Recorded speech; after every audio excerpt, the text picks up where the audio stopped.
Assalamualaikum warahmatullahi wabarakatuh. Perkenalkan, nama saya Fadli dari Fakultas Ekonomi dan Bisnis Islam dari Prodi Ekonomi Syariah. Baiklah, saya akan menyampaikan materi peran pemerintah dalam kerangka ekonomi Islam. Peran dan fungsi pemerintah.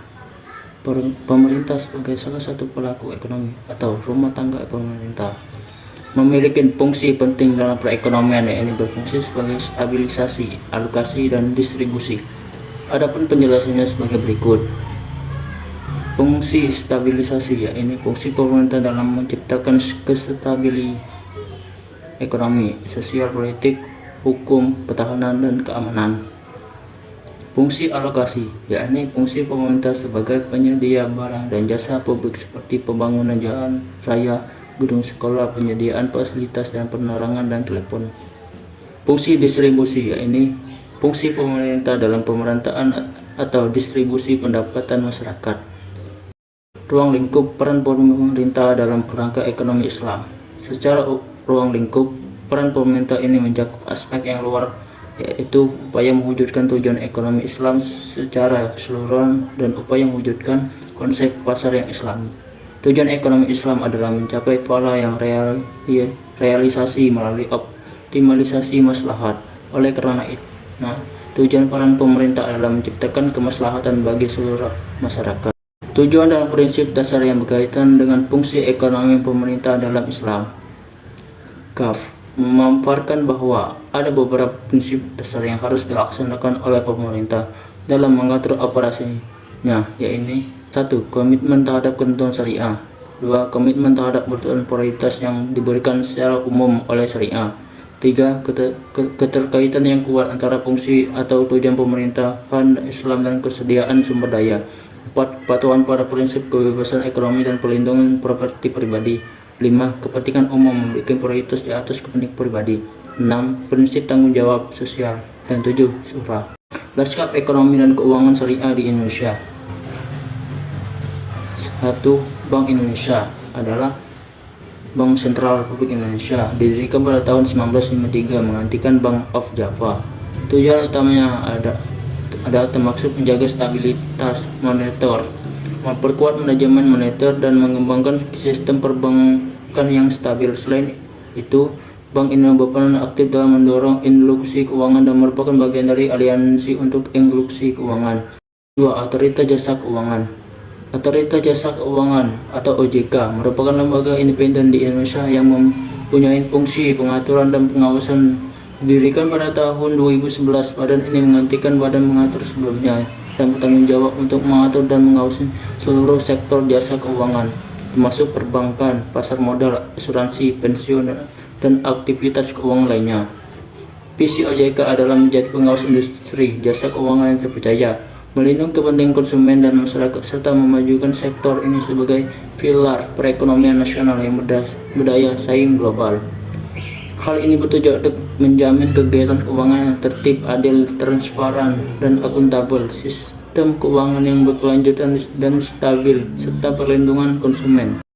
3. Badan Amil Zakat Nasional.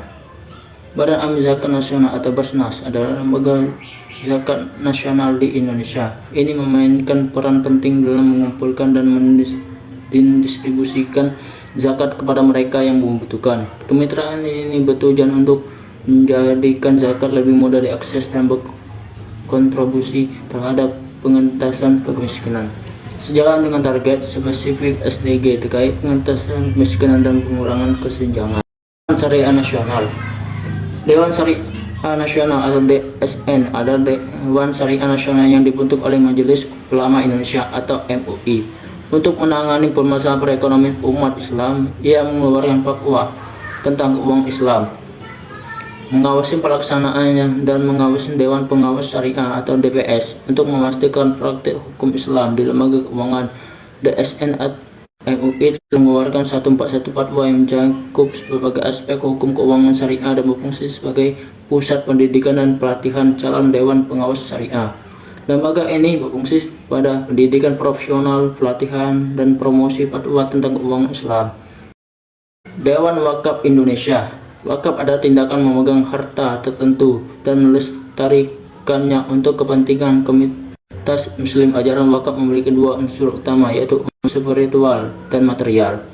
Wakaf dikatakan memiliki unsur spiritual karena merupakan cabang ibadah yang dapat mendekatkan diri kepada Allah Subhanahu wa Ta'ala. Wakaf merupakan salah satu ajaran Islam yang mengandung unsur spiritual dan material. Wakaf banyak memberi faedah terutama dalam membantu fakir miskin untuk meningkatkan kesejahteraan mereka, karena harta dapat digunakan sebagai modal investasi jangka panjang untuk membangun fasilitas yang diperlukan oleh masyarakat. Tujuannya adalah mencapai kemajuan industri halal yang mendorong inklusivitas strategis dalam mengembangkan ekonomi syariah di Indonesia. Halal ini konsep syariah telah menjadi tren dalam ekonomi global, mulai dari produk makanan dan minuman, keuangan hingga gaya hidup. Sebagai tren gaya hidup, banyak negara yang mulai memperkenalkan produk wisatanya dengan konsep halal dan islami. Dan keuangan syariah. Perkembangan keuangan syariah yang lebih pesat dipicu oleh beberapa faktor, diantaranya kebutuhan yang mendesak di masyarakat akan sistem keuangan yang bebas dari riba, regulasi yang responsif terkait kebutuhan keuangan syariah, dan model pengembangan sistem keuangan syariah yang sudah tersedia secara global untuk replikasi.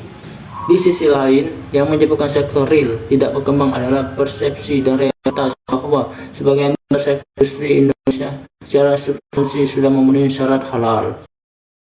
C. Pengusaha usaha mikro kecil dan menengah. Usaha mikro kecil dan menengah atau UMKM memainkan peran strategis dalam pembangunan ekonomi bangsa.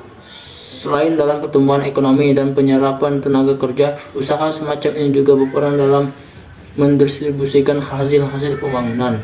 D. Penguatan ekonomi digital. Ekonomi digital merupakan terminologi baru, belum ada definisi istilah ini